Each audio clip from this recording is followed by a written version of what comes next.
Qu'est-ce que vous voulez que je vous dise? Qu'est-ce que vous voulez que je vous dise? My Hero Academia est à son putain de prime. C'est quoi cet arc de fou malade, bordel? La tension qu'il y a, l'OST qui est oppressante, t'as l'impression que c'est la fin du monde. Mais en fait, c'est la fin du monde. Les héros, ils sont dépassés, ils y arrivent plus. Tous nos personnages préférés, ils sont dans la merde. L'animation, on en parle. Dabi qui ressemble à un titan de SNK, de l'attaque des titans. Les couleurs qui sont magnifiques, on passe du rouge en feu à la mer toute bleue, au gris et noir. Non, la gestion de l'animation, c'est masterclass à tous les étages. Chaque partie des derniers épisodes est magnifique. On revoit des anciens personnages. Bordel, Lady Nagant est vivante, je le savais. Elle a trop de flow. En une balle, elle sauve tout le monde. Tu peux pas faire mieux. Jungle Criminel et la Brava qui font leur comeback. Monte Lady qui se battent de partout. Froppy qui est trop intelligente et qui envoie Ochako vers Toga. Puis ensuite, elle analyse la situation sur pourquoi Toga a pas réussi à utiliser les haltères de Tomoura Shigaraki ou Dabi. Mais moi, je vais vous dire pourquoi. Tout simplement parce que Toga, quand elle utilise l'altère de quelqu'un, il faut que les sentiments des deux personnes soient égaux. C'est le cas avec Jin et c'est le cas avec Ochako. Mais pas avec Dabi par exemple.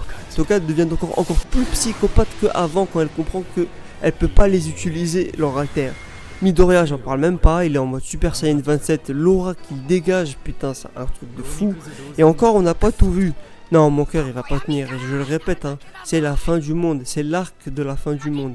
Vous avez vu tous les héros qui sont ensemble, détruits de tous les côtés, je le répète, qui peuvent à peine respirer. Wesh, le trou dans les poumons de Bakugo, c'est grave gore, vous avez vu?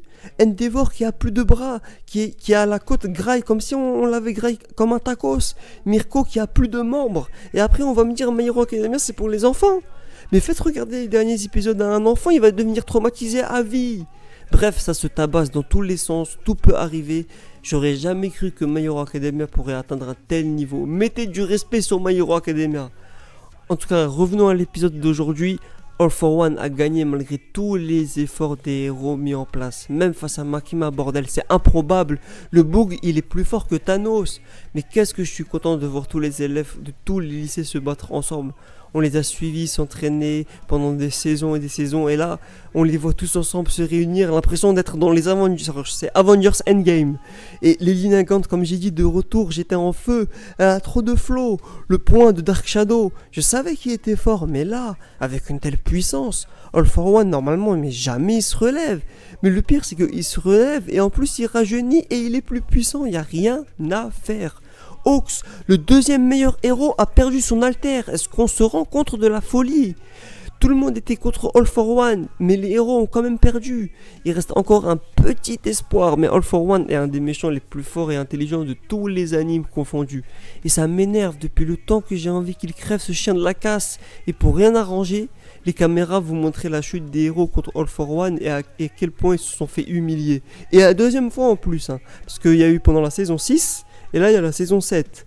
Donc comme j'ai dit, tout va se jouer sur le fait que Tomoura Shigaraki reprend son esprit et reprend son corps. Il est prisonnier de All for One depuis bien trop longtemps, tout va se jouer là. Si All for One prend le contrôle total de Tomoura Shigaraki, ce sera la fin. Ça va être encore plus dur de le vaincre, il a une haine encore plus grande, mais les deux veulent voir le monde détruit. Bon, plus Tomoura Shigaraki, lui, il veut vraiment tout détruire pour détruire. All for One, c'est autre chose, mais dans tous les cas, ils veulent détruire tout ce qui est possible. Mais qui va stopper ce niveau de haine? C'est ça la question. Les héros sont la plupart à terre ou juste morts. Il reste Deku, bien sûr, avec Midoriya, Izuku et Deku. Mais il a intérêt à pas béquer quand il faudra tuer Tomoura ou All for One. Parce que je sais qu'il est possible encore de sauver Tomoura Shigaraki et tout. Moi aussi je veux le sauver et tout. Mais on a déjà essayé de le faire avec Dabi. Vous avez vu ce que ça a donné. On a essayé de le rendre à la raison. Ça a foiré. Non, c'est finito pour des psychopathes comme ça. Y a pas, c'est classe. Les types comme ça, il faut les enterrer à vie. C'est la fin du monde. Bref, c'était incroyable. Encore un épisode de fou. On est dans un arc... l'arc des ténèbres, je sais même pas comment l'appeler. Enfin bref, merci à vous d'avoir suivi l'épisode, d'avoir suivi la vidéo plutôt. Prenez soin de vous, la santé avant tout, bye.